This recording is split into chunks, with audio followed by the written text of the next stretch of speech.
Okay, fellas, it is time. Second time making this. It is the jet. Can you see it? Can you see it? Okay, so the second time making this, let me pop the hood here. So Zozo is gonna be put up for sale. I've already predetermined the price. I think it's gonna be about 85 grand. That will be that. You know, those of you that have subscribed and watched the channel, followed along, you know all about this car. I've had this car since 4 miles. I'm gonna tell you, this is a stock bottom end LT4. That is all that is stock. The heads, which are ported, wow, it's a big freaking jet. The heads that are ported, they are ported by LME, and pretty much it's a CNC port. I figured that was the best bang for the buck way to go. You're gonna pick up the most power for the least amount of money. 3 grand. It's not the least amount of money, but you know, it is what it is. So let's go. I'll go from the bottom up. So we got a 965 lower. I did go with the green belt, a little bit heavier duty. That way it reduces belt slip.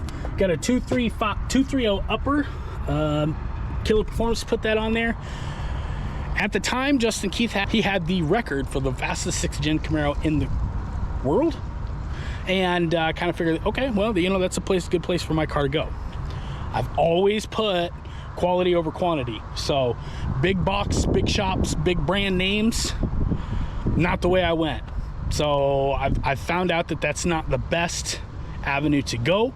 And I have used my reach on YouTube and all my resources to find the best people I could, qualified enough to touch this car and modify this car. So ported heads from LME. We did go with a colder spark plug because this car is on E85. It is a flex. You can go back and forth. I would recommend you can go 91, 93, or E85. We did go with, like I said, colder plug. I put the Texas Speed 2-inch long tube headers on it with the MSD wires. And I did go with a stock LT4. It is a Joker's full tilt port for the supercharger. The supercharger lid is a DSX, and I did have it put, oh yeah, my own little touch there. The lid, I don't know about power, how much but the whine does come through a lot better. I found that the OE lid is a cast aluminum, and I think that porous, real softer material. Apologize. I also tried to get down in here. I know it's a little bit darker.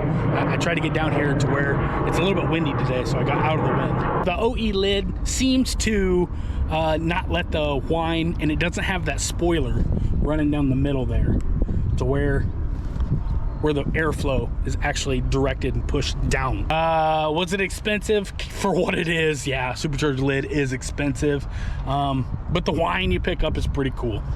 230 and the 965 lower. Now for those of you that know, that is going to stress out the fuel system, so therefore we put the 2 high PSI port kit on. How do you explain it? Now I had the 1090.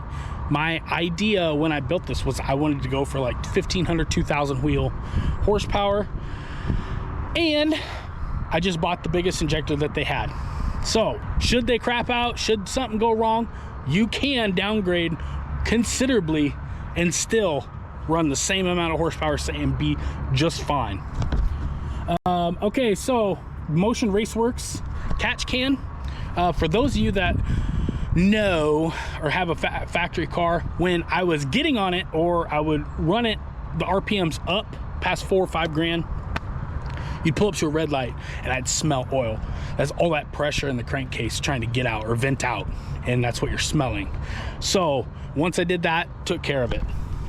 We got the 2 high PSI billet thermostat housing, and I will say this, I know everything's a little bit dirty. I will clean the car before it goes, if it sells. So that's a lot less restrictive. It's a lot more durable, and the factory LT thermostat housing was known to crack and have problems and be more restrictive. So we went back to an LS style thermostat, which was modified by Matt Orsak to flow and be more stable anyways, on top of what Too High PSI designed or engineered to be. So that should be good. Went with the Rotofag Big Gulp. I did go with the Alki dual nozzle. That's where you put the meth in. Dual nozzle injection for the meth. And we went with the Nick Williams 103.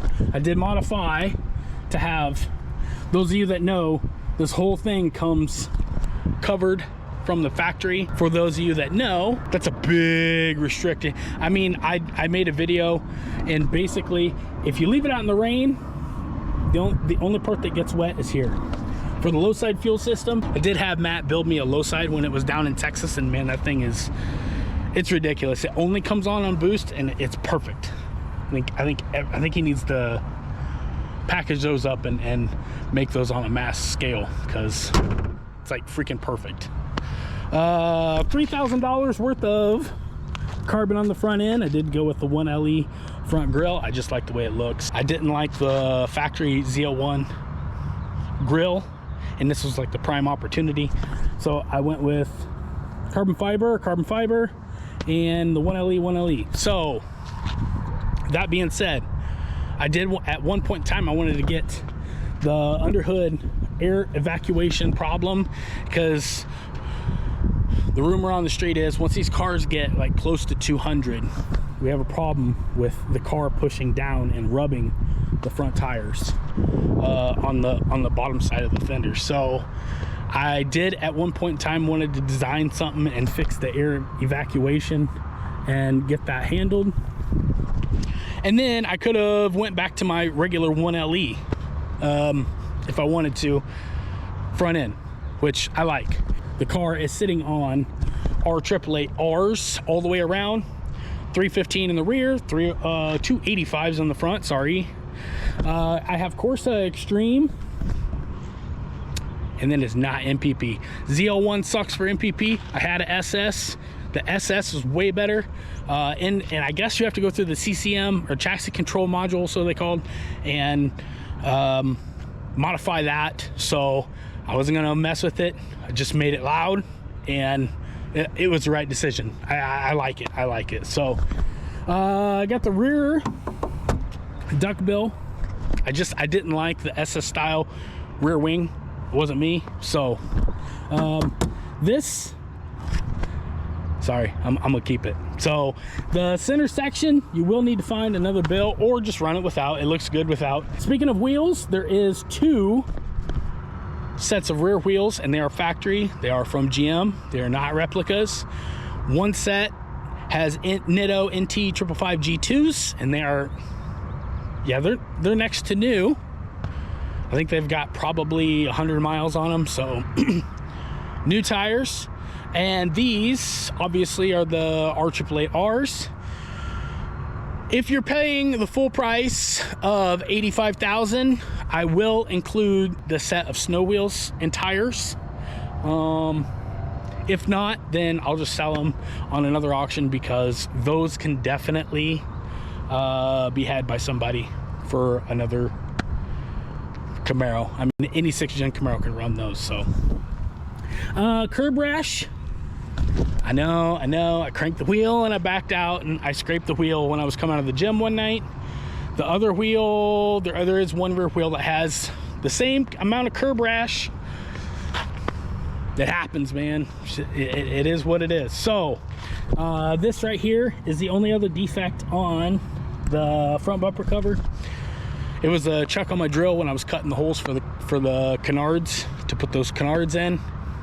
It doesn't bother me. I came from an auto body background, so my plan was to, like I said, get the air evacuation part fixed and go back to the original style. That way it was a smooth, less drag front end. So that's pretty much the car. Ta-da. So those of you that are wondering, why are you doing this? Why are you selling it? Well, oh, I will say, the interior. Ooh, look at that. Camaro. This was a dummy gauge. Not really a dummy gauge. It does work. When I looked up the online specs, it said that it had it read ethanol content, so that's why I put it in there. But it won't on my car. I think that has to be factory from Chevrolet. So, I mean, if it reads that from the factory, why the hell, you know, I wish it would put that as a disclaimer. I would have never bought it, but it is what it is. Got a AEM air fuel ratio. Did a video on that. Those of you that have been following pretty much everything I have done. I do have a single piece drive shaft sitting at home. Might pick up some power. It's less weight, rotating weight.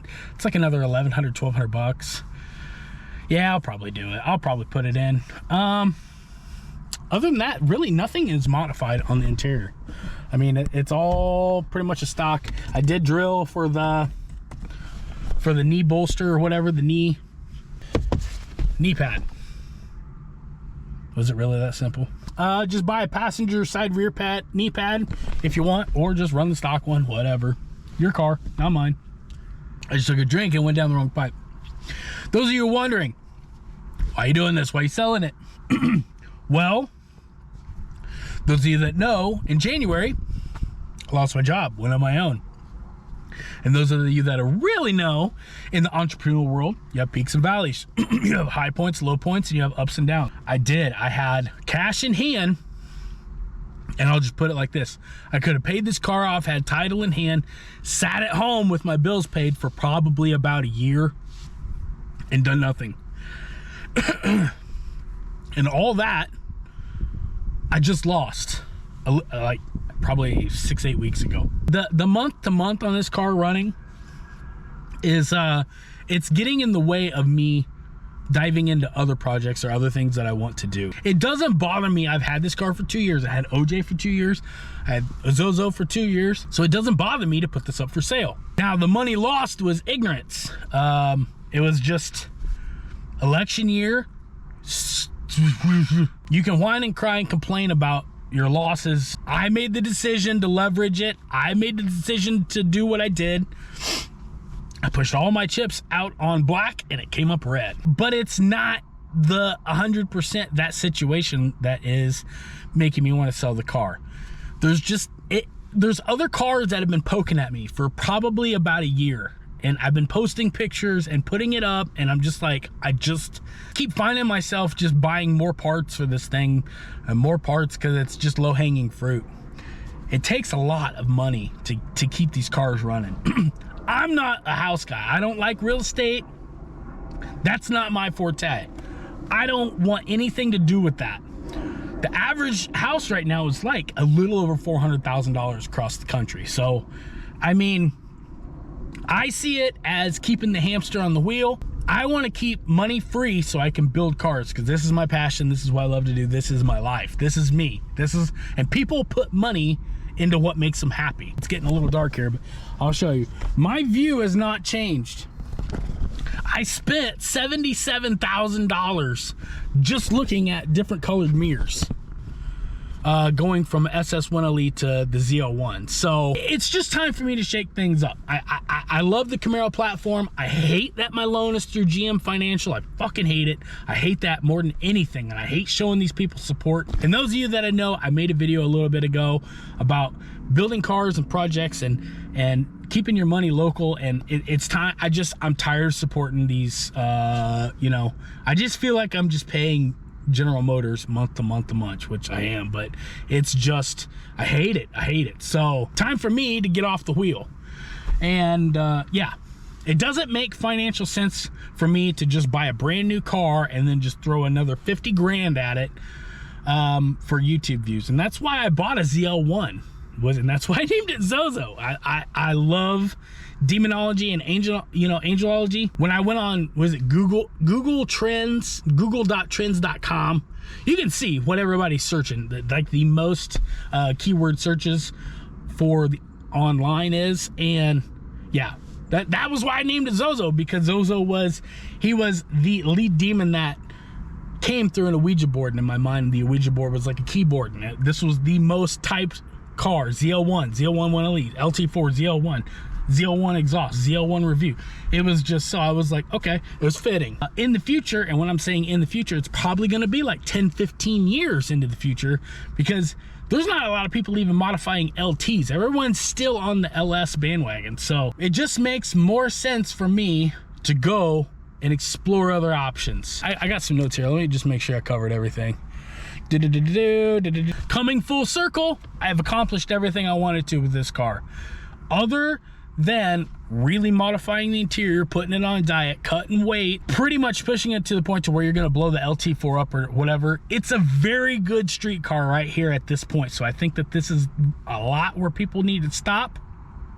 And unless I'm, you know, ready to start cutting it up and modifying the chassis and everything, which I don't think is a good move right now, just leave it, you know, stock interior. Don't mind my camera crap back there, but, and this is like the pinnacle of the car for a while till everything starts breaking and degrading, is my personal opinion. So sun's going down, I'm gonna wrap this up. So we're gonna put it up for sale. If it doesn't sell, well, then it don't sell. But I'm gonna leave a link to this video, that way people have a reference point to, as to, you know, face of the name, why it's up for sale, everything that's done to it. This car is worth every freaking penny. I put 110 or 115. I don't keep receipts, nor did I want to. I just think it, you know, it's stupid. It's a serious buzzkill as far as, like, you know, ROI, but it is what it is. So I'm guessing about 110, 115,000. You can go through the channel and follow it through the past 2 years and put up, you know, calculate everything out. Anytime anybody asks me what something cost, I was very transparent about it. So there you go. So comments, questions, whatever, put them below. Buy it. If you get this car, dude, it's an awesome car. It's just time for a new chapter for me. So hope you guys are having an awesome day. Subscribe, like, questions, put them below. We'll catch you guys on the next one. Until then, we'll see ya.